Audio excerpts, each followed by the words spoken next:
Navrata. There is also the description of the killing of Shakatasura. The cart demon came in the shape of a cart. And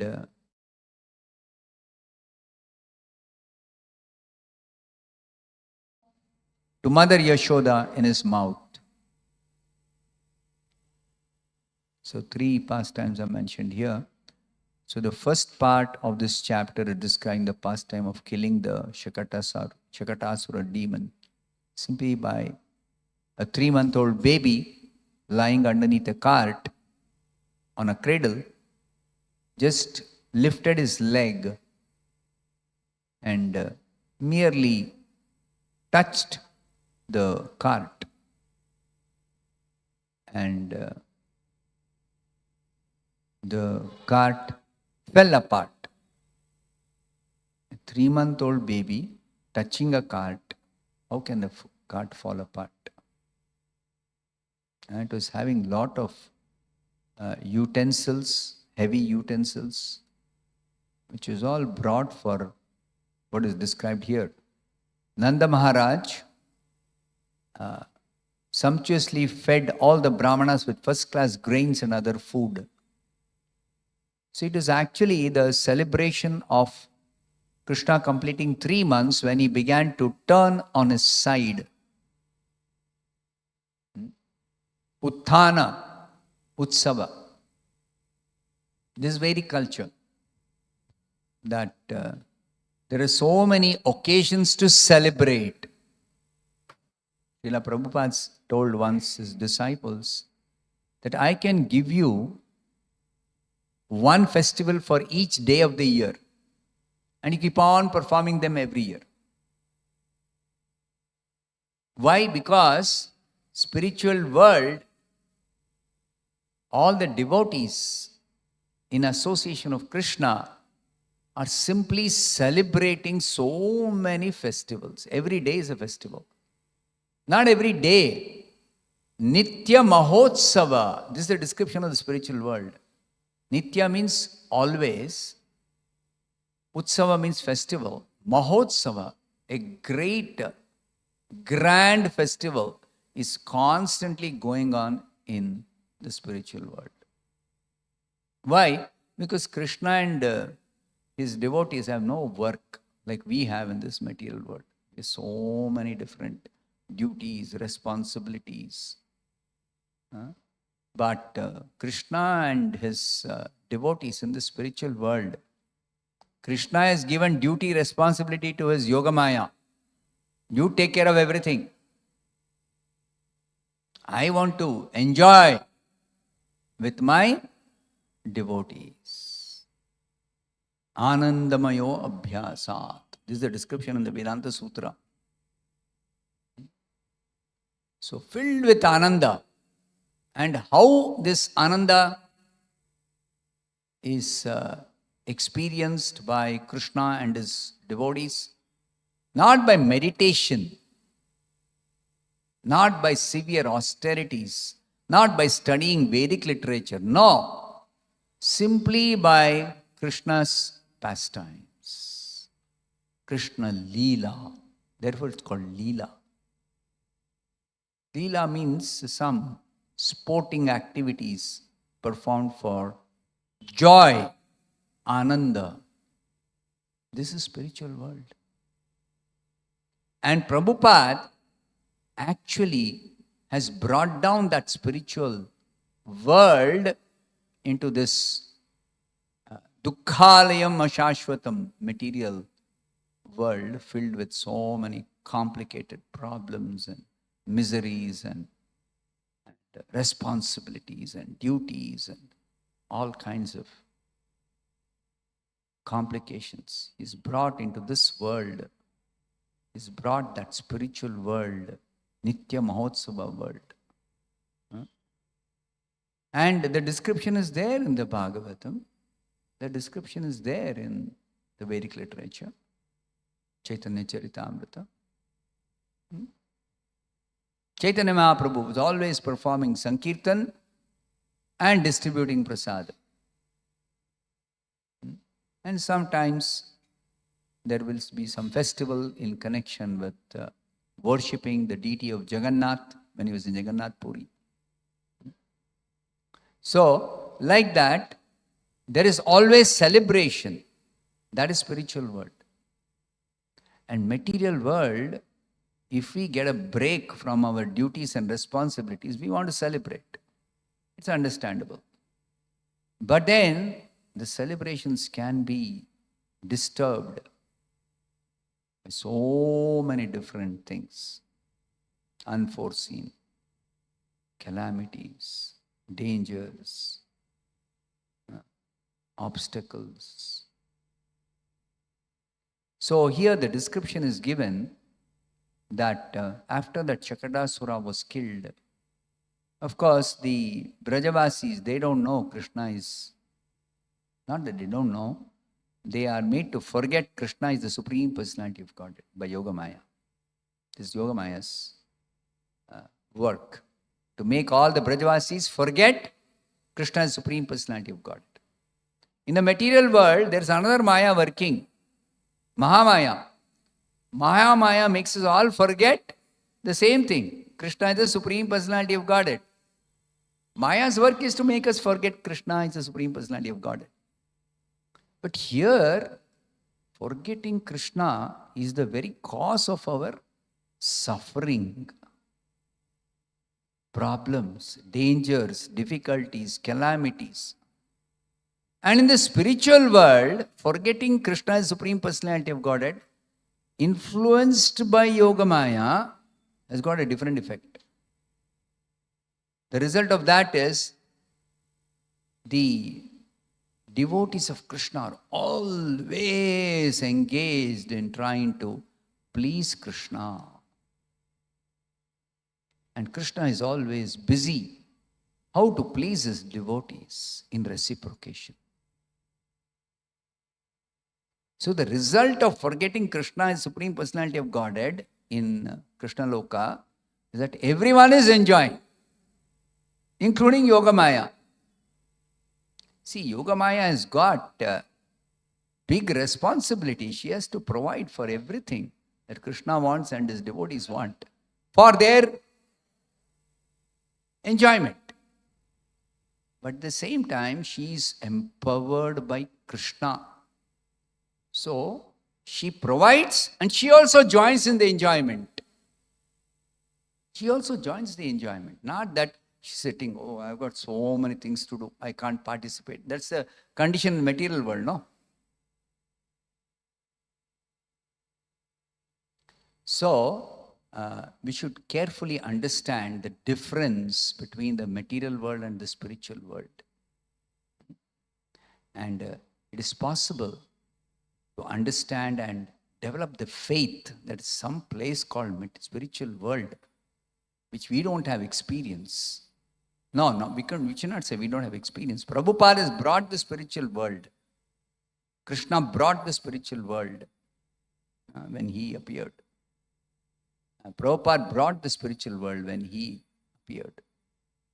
Chaitanya Mahaprabhu brought the spiritual world when he appeared. All our acharyas, Ramanujacharya, Madhvacharya, they all brought the spiritual world with them. And when they return, they go back to the spiritual world after finishing some time doing their responsibility or duty of distributing Krishna consciousness. They go back, but they leave behind the spiritual world which they bring. But the people of this world are forgetful of Krishna, and in their forgetfulness of Krishna, they become busy with all kinds of material activities, and they neglect spiritual activities. They neglect their spiritual nature. And in ignorance, sometimes out of enviousness, sometimes out of false prestige, sometimes out of untruthfulness or grudge, or becoming disturbed by others' opulence, they become very, very unfortunate. You see? That they complicate their life, they bring upon themselves so many reactions, and get entangled in this material world. And the result is simply suffering, miseries, destruction, all kinds of problems. So even that spiritual world which is brought down by Krishna, his incarnations, his pure devotees, the acharyas, that also we spoil.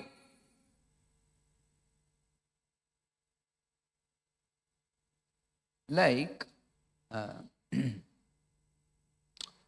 so many examples are there.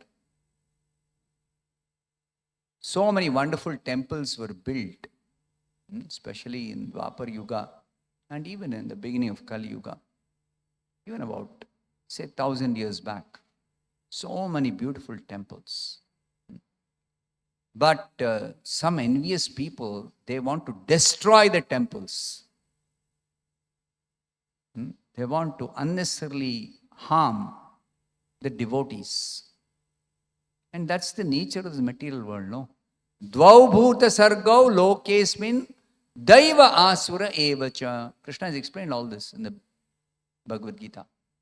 In this material world, there are two classes of created beings. Daiva, the divine nature, the devotees, the saintly persons, the well-behaved sattvic people. And then there are also asuri swabhava people, demoniac natured people. These demoniac natured people are horrible people. They are always envious of the divine natured people. Always envious. That means when the divine nature people are happy, peaceful, they are contented with whatever they have, the envious people, the demonic nature people become envious of such a state of well-being among the divine nature people. Just like in the temple, the pujari and the devotees who visit the temples, they'll be very peaceful, happy with the darshan of the deity, and then they'll participate in the festivals, they will partake the prasadam, they will hear discourses on the glories of the Lord from other devotees. But the demons, they're very envious. They're very envious of such devotees. So for no reason at all, simply they want to disrupt all such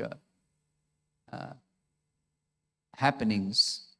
These are the things that are going on in the spiritual world always. But in the material world, if it is introduced, demons are there to completely stop it, destroy it. So-called secularism. And give trouble to all devotees, all saintly persons. Trouble them, unnecessarily give them trouble. For no reason at all. It's like Prabhupada explains many times, 7th canto of the Bhagavatam. Prahlad Maharaj, what was his fault? Why his father was so angry, envious of him? His own son, small boy, 5-year-old boy, just because he was chanting Hare Krishna, chanting the name of Narayana, chanting the name of God. Just because he was always remembering God, he was glorifying God. So this nonsense Hiranyakashipu, just because Vishnu killed his brother. Why did Vishnu kill your brother? Vishnu has got enmity with your brother? No. Your nonsensical brother went to actually attack Vishnu.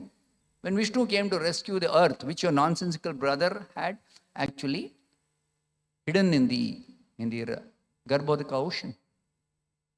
Out of sport, this is sport. This Hiranyaksha sporting is play with the earth planet, which is the place of residence for so many innocent living beings. He wants to see the fun. I will hide this earth and let me see how the Devatas will create the population of the earth. Where will they create? Where will they reside? So that place of residence, which is meant for accommodating the newly created beings of various species on the earth planet, that planet itself is taken like a ball and thrown into the Garbhodaka ocean by this nonsense Hiranyaksha. And then the demigods, they are devotees. They cannot fight against this very, very powerful demon. So they went to Vishnu, prayed to him. So Vishnu, answering their prayers, came and rescued that earth planet in his Varaha Avatara. And he wanted to place it in its orbit so that the demigods can do their duty. But when Vishnu did that, then this demon, Hiranyaksha, oh no, that is my property. You cannot touch that. You have no right. If you want that earth, you first defeat me. Then you do whatever you want. So he challenged. He challenged Vishnu, nonsensical fellow.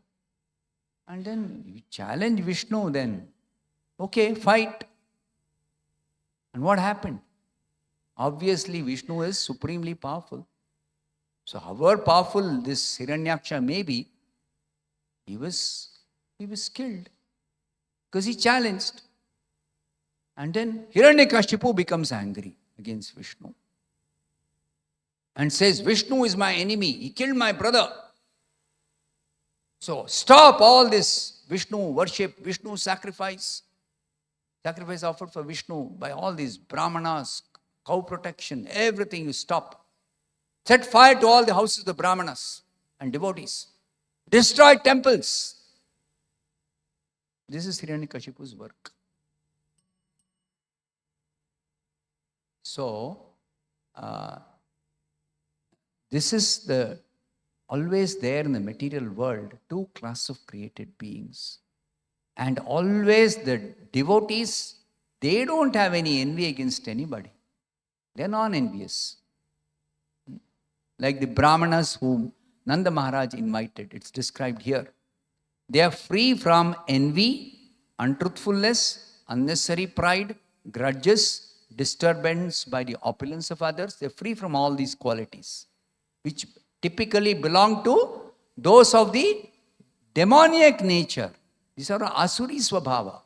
It's very natural for them to be envious, to be untruthful, to always have some false pride, to always have grudge against others.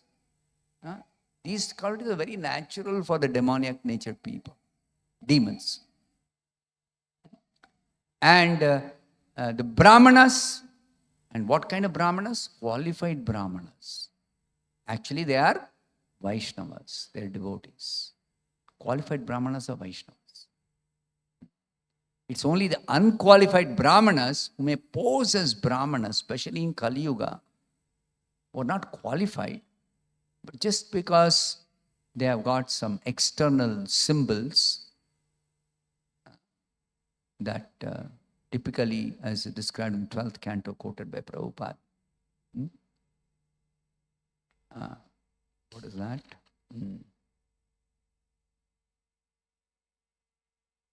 Vipratve sutramevahi.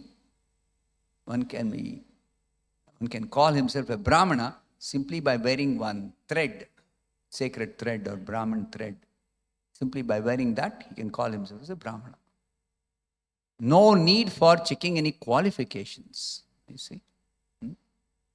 No necessity of cultivating such good qualities. No need of all that. Because they don't have those qualities, neither they're interested in actually developing those qualities or cultivating those qualities. They're not interested. But they want respect. That is called false prestige, false pride.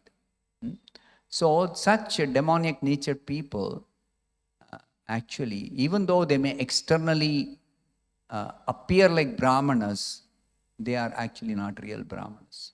Real Brahmanas means they have the qualifications. Shamo, damo, tapashocham, kshanti, rarjavam, evacha. Jnanam, vijnanam, astikyam. Astikyam means faith in God. It's the most important qualification of a Brahmana. What is that? Faith in God, astikyam.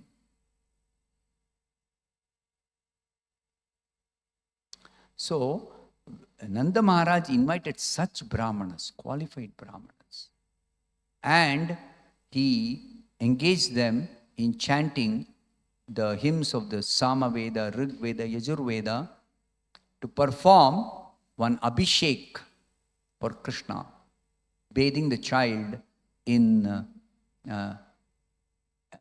water mixed with pure herbs. What is that called?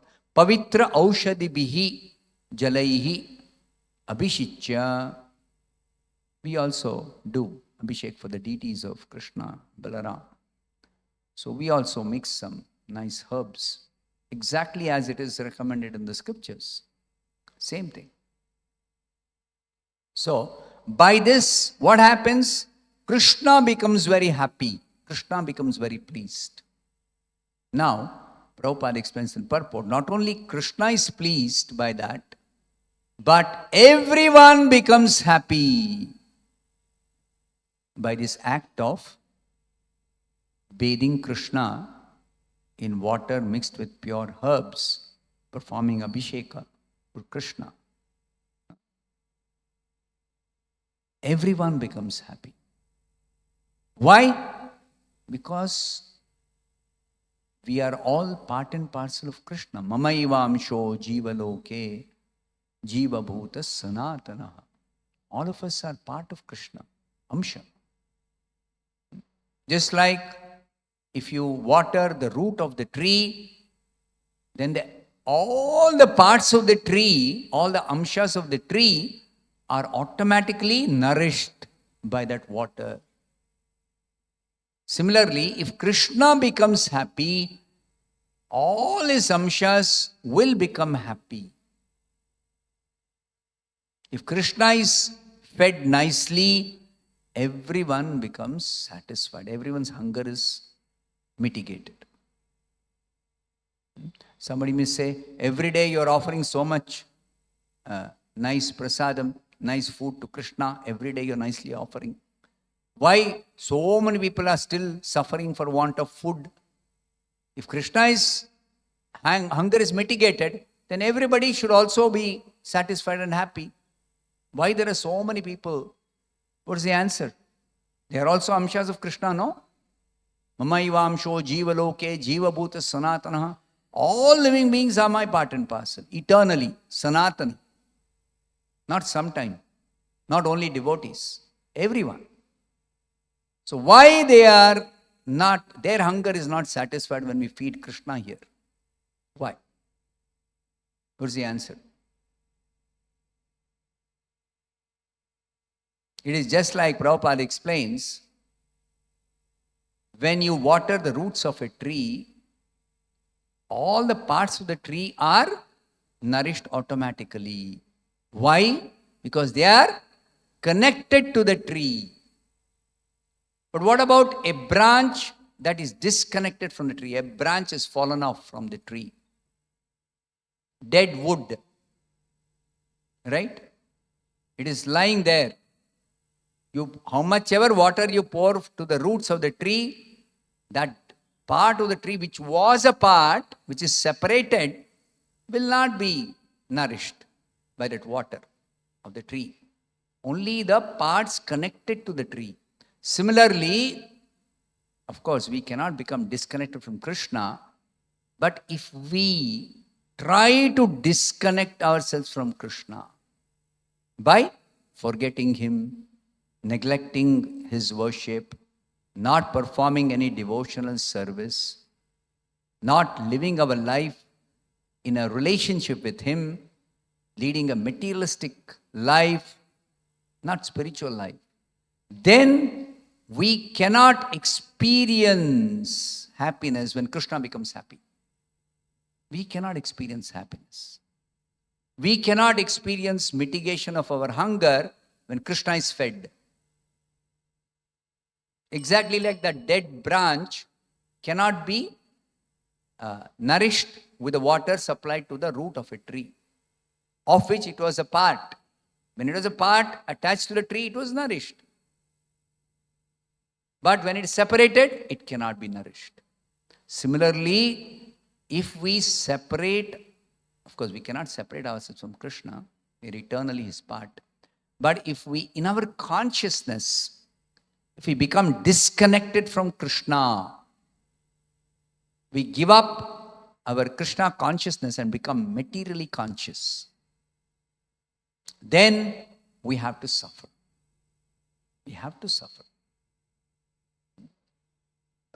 Even if Krishna is always eternally satisfied, eternally happy, eternally prosperous, still we have to suffer.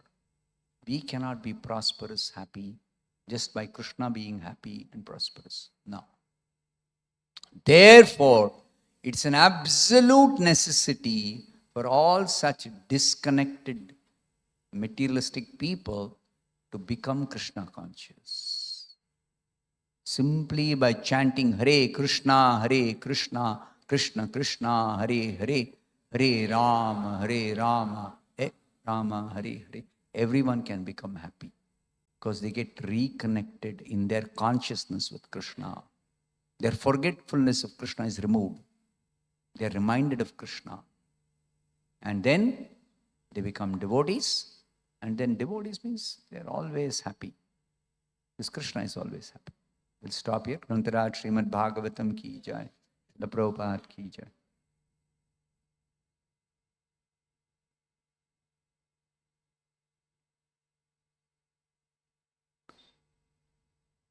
"15th and 16th of August, we are celebrating Sri Krishna Janmashtami.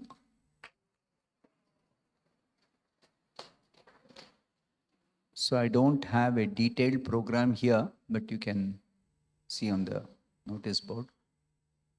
Darshan timings on 15th August is 7:30 a.m. to 10 p.m. And on 16th August is 7:30 a.m. to midnight. And on Sunday, 17th August, we are celebrating Vyas Puja, that is the appearance day of Srila Prabhupada. Evening program starts at 6 p.m. Special opportunity on Vyas Puja day, devotees can prepare some items at home and bring it for offering to Srila Prabhupada, home cooked items. And the criteria for offering is those who are cooking should be a vegetarian, should chant at least one round of Hare Krishna Mahamantra, and make only sweets or savories, dry sweets or savories, no wet items. And bring your offerings to the temple before 4:30 p.m. Let us all come together to celebrate these sacred festivals and receive the divine blessings of their lordships and their pure devotee Srila Prabhupada. Hare Krishna.